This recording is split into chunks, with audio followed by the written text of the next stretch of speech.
I, 29F, had been with my boyfriend Jack, 30M, for 2 years now, and 2 months ago, we took the big step of moving in together.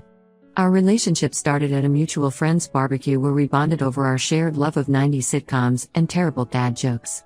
From the beginning, Jack was different from anyone I'd dated before, kind, attentive, and genuinely interested in building a future together. The past 2 years have been amazing, and moving in together seemed like the natural next step. Everything was going great until I discovered something that's been weighing heavily on my mind. Jack has a younger sister, Emily, 26, and a 3-year-old niece, and they're an incredibly tight-knit trio. I knew Jack cared deeply about them. He'd often spend weekends at their place or have them over for dinner. What I didn't realize until we moved in together was just how much he financially supports them. To my complete surprise, Jack pays their rent in full every single month. Emily and her daughter live in a modest 1-bedroom apartment about 20 minutes from us. While the rent isn't outrageous by city standards, it's still a significant monthly expense that Jack shoulders entirely. Emily doesn't have a traditional job. Her explanation to Jack was that working a regular job wouldn't cover daycare costs for her daughter, let alone their other living expenses. She does small jobs here and there, walking dogs for neighbors, selling baked goods at local markets, and occasionally helping friends with their kids, but it's barely enough to cover groceries. The situation with Emily started about 3 years ago.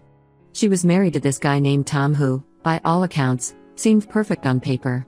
He had a stable job in finance, treated Emily well, and everyone thought they were the ideal couple. They had a beautiful wedding that Jack helped pay for, and everything seemed perfect. But things took a dark turn after their daughter was born. Tom started staying out late, making excuses about work meetings and client dinners. Money started disappearing from their joint account, and Emily would find receipts from casinos in his coat pockets. Eventually, she discovered he had a severe gambling addiction. He'd not only blown through their savings but had also taken out multiple loans and maxed out several credit cards. When Emily confronted him about it, he disappeared. Just packed a bag one day while she was at her prenatal checkup and vanished, leaving her 7 months pregnant and drowning in debt. That's when Jack stepped in. I can understand why. Their backstory makes it even more complicated. Jack and Emily lost their parents in a car accident when Emily was 18 and Jack was 22. They were coming back from Emily's high school graduation when a drunk driver hit them. Jack had just graduated college and was starting his first job as an engineer. Instead of focusing on his career, he had to become both brother and parent to Emily. He helped her through community college, supported her emotionally through the grief, and basically put his life on hold to make sure she was okay. So when Tom abandoned Emily, Jack didn't hesitate to help. It started small, helping with groceries, covering a few bills here and there. But as Emily's pregnancy progressed and the extent of Tom's gambling debts became clear, Jack's financial involvement grew. He started paying their rent, utilities, and even bought all the baby supplies. His plan was to help until Emily got back on her feet, but 3 years later, nothing has changed. I discovered all this because Jack and I recently had a serious conversation about our financial future. We were discussing savings goals and how we'd split expenses, and that's when I learned that Jack has absolutely no savings. Not a penny. This floored me because he's a successful engineer at a good firm, making well above average salary. When I pressed him about it, he finally opened up about just how much he gives to Emily every month. Between their rent, utilities, and other essentials, plus helping with the gambling debts Tom left behind, Jack's entire paycheck is gone by mid-month. Last week, we were talking about possibly buying a house together in the next year or two. Jack seemed excited about the idea until we started discussing down payments and mortgages. That's when reality hit hard. He can't contribute anything because every spare penny goes to Emily and his niece. When I brought this up, suggesting that maybe Emily could start working towards financial independence, Jack got defensive. He said I couldn't understand because I didn't grow up without parents. He talked about how Emily and his niece are his only family, and he can't abandon them like everyone else has. I tried explaining that supporting family doesn't mean sacrificing your entire future. I suggested that maybe we could help Emily create a plan to become more independent, job training programs, education, or even just a timeline for reducing her dependence on Jack. But he shut down completely. Emily isn't even trying to improve her situation. She posts daily on Instagram about her baking and craft projects, but there's no mention of looking for steady work or trying to build a career. The most frustrating part is that Emily seems to take Jack's support for granted. She'll call him at all hours asking for extra money for things like new clothes for her daughter or supplies for her baking projects. If he hesitates even slightly, she brings up their parents, saying things like Mom and Dad would want you to help us, or we're the only family you have left. I love Jack, and I admire how much he cares for his family. But I'm worried about our future together. How can we build a life when he's carrying this enormous financial burden? What happens when we want to start our own family? Will Emily's needs always come before ours? Jack is letting his sister take advantage of his guilt and grief over their parents' death, and I don't know how to make him see it without seeming like I'm attacking his only family. Am I being unreasonable here? Should I just accept that this is how things will always be? I want to be understanding, but I also don't want to sign up for a lifetime of being second place to Emily's financial needs. Update 1: Things have gotten significantly more complicated since my last post. After our initial conversation about finances, Jack and I had several more discussions about the situation. I tried approaching the topic differently each time, being as understanding as possible while still expressing my concerns about our future. These conversations usually ended with Jack getting defensive about Emily and me feeling frustrated and unheard. The real problems started last weekend. I was doing some deep cleaning of our apartment while Jack was at Emily's, helping her fix something in her kitchen. While organizing his desk drawers, something he asked me to do weeks ago, I found a stack of papers stuffed in the back. At first, I thought they were just old work documents, but as I started sorting them, my heart sank. They weren't just rent receipts for Emily's apartment, there were credit card statements showing massive debt. Jack hasn't just been supporting Emily with his income, he's been putting thousands of dollars of expenses on credit cards. The statements showed balances on 3 different cards totaling over $25,000. The expenses were a mix of Emily's rent, utility bills, grocery store charges, and various online shopping purchases. Some of the charges were for things like designer children's clothes, toys, and even spa appointments. I felt sick to my stomach. All those times Jack said he couldn't afford to go out to dinner or take a weekend trip with me, he was maxing out credit cards for Emily's lifestyle. When Jack got home that evening, I confronted him about the statements. At first, he was angry that I had found them, accusing me of snooping through his things. But after I reminded him that he had asked me to organize his desk, he broke down completely. Through tears, he finally told me the full story. Emily's ex-husband Tom hadn't just left them with normal debt, he had taken out multiple personal loans in Emily's name before disappearing.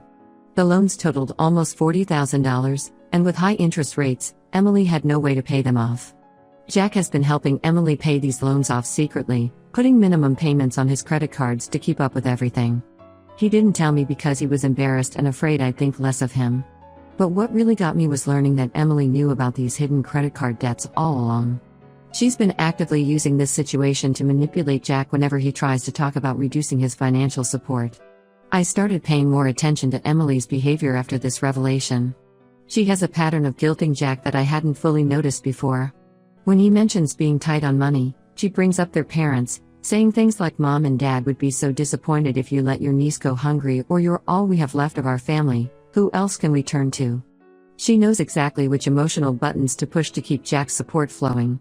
My curiosity got the better of me, and I started looking more closely at Emily's social media accounts. What I found made my blood boil. While claiming she couldn't afford basic necessities without Jack's help, she's been living quite a comfortable life. In the past 3 months alone, she's taken 2 weekend trips to nearby tourist spots, bought several new outfits, which she proudly displays on Instagram, and even got a new iPhone. Her posts are full of brunches at trendy cafes and shopping halls, all while Jack is drowning in debt to support her basic needs. When I showed Jack the evidence of Emily's spending habits, he was visibly shocked but still made excuses for her. He said the trips were probably gifts from friends, that she deserves to have some nice things in life after everything she's been through. I couldn't believe he was still defending her after seeing the proof of her deception. The breaking point came yesterday. I was in our home office working, I work remotely, and Jack was in the kitchen doing dishes while talking to Emily on speakerphone. He probably thought I couldn't hear their conversation over my work calls, but I heard everything. Emily was complaining about me, saying I was trying to come between them and their family bond. She told Jack he needed to handle me before I ruined their family dynamic, suggesting that my presence in his life was threatening their relationship. The most disturbing part was when she started talking about my family background. She said things like she comes from a perfect little family with both parents, she can't possibly understand what we've been through, and maybe you should reconsider living with someone who's clearly not family material. She even had the audacity to suggest that Jack should start looking for someone more understanding of family obligations. Jack didn't defend me. He just listened and made noncommittal noises while she tore me apart. I waited until he finished his call and tried to talk to him about what I'd heard, but he brushed it off, saying Emily was just stressed and didn't mean anything by it. When I pressed him about the financial deception and Emily's manipulation, he shut down completely and left to get some air. He didn't come back for hours. I'm at my wit's end. Jack is a wonderful person who's being taken advantage of by his sister, But he either can't or won't see it. The debt is bad enough, but the emotional manipulation and the way Emily is trying to drive a wedge between us is worse.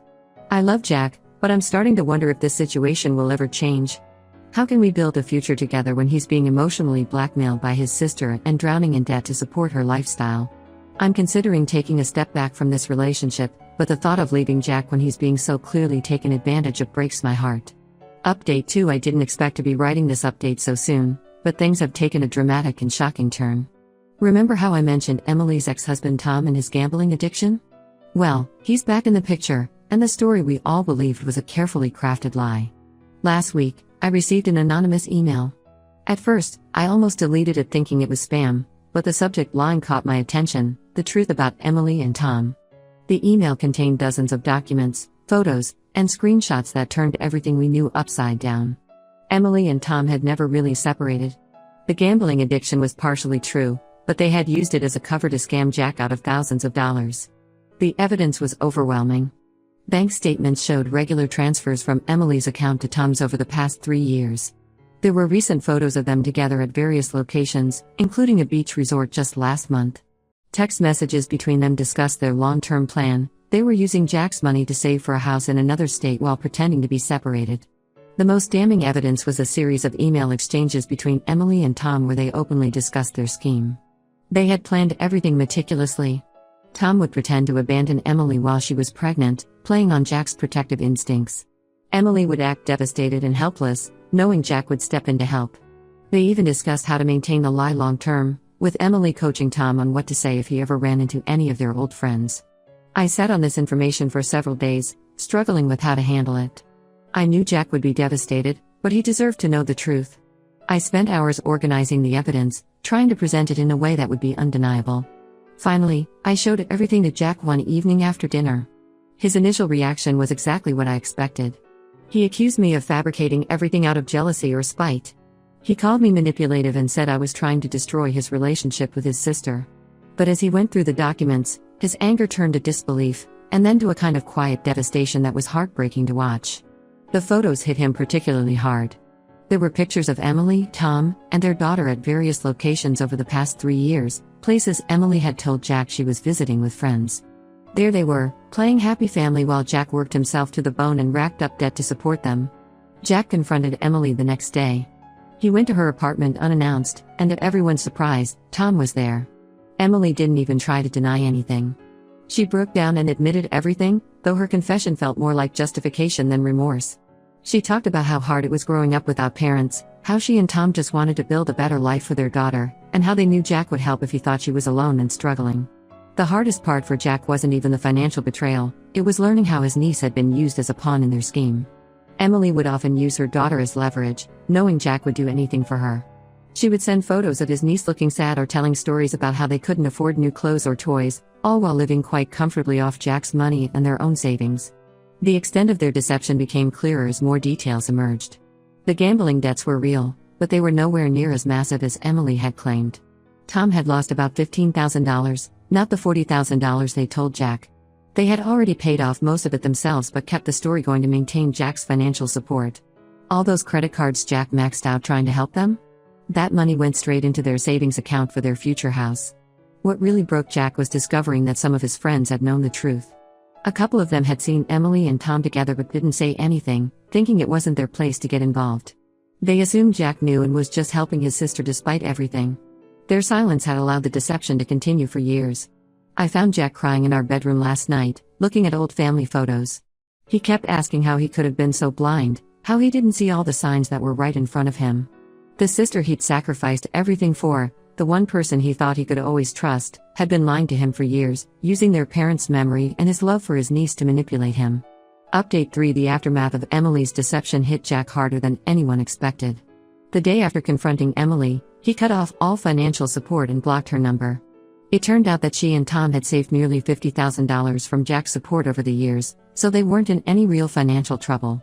This only made the betrayal worse, knowing that they had been stockpiling his money while watching him struggle with credit card debt.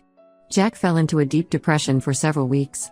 He would spend hours just sitting and staring at nothing, or going through old family photos from before their parents died. The weight of the betrayal crushed him. Emily wasn't just his sister, She was his last connection to their parents, the person he'd restructured his entire life around after their death. Finding out that she had exploited that bond for years broke something in him. The financial cleanup has been messy. Jack is working with a debt consolidation company to handle the credit card bills. He had to sell his car and pick up extra engineering projects on weekends to start making a dent in the debt. It's going to take years to recover financially, and that's assuming everything goes according to plan. Emily and Tom moved away last month. They bought the house they were saving for in Colorado, using the money they'd accumulated from Jack's support. The real kicker came when Emily posted photos of their new home on social media, calling it their fresh start and talking about how sometimes you have to leave the past behind to move forward. She even had the nerve to post a long message about how family sometimes drifts apart and how people change, painting herself as the victim in the situation. She tried reaching out to Jack several times before they moved. First with text messages full of excuses and half-hearted apologies, then with emotional voicemails about their parents and family bonds. When those didn't work, she sent a letter through one of our mutual friends, trying to explain her side of things. She wrote about feeling lost after their parents' death, about how the plan with Tom started small and spiraled out of control.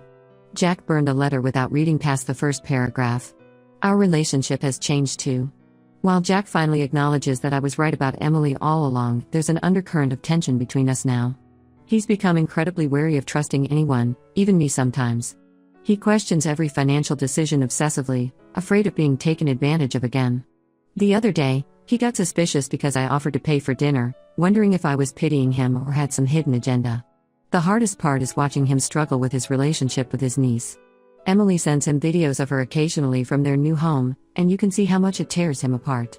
He loves that little girl, but seeing her now only reminds him of how she was used as a tool in their manipulation. Jack and I are still together, but things are different.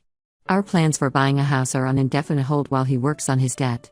He's more cautious now, especially with money, and sometimes I catch him looking at me with this worried expression, like he's waiting for the other shoe to drop. Sometimes I wonder if our relationship can survive the aftermath of all this betrayal and deception.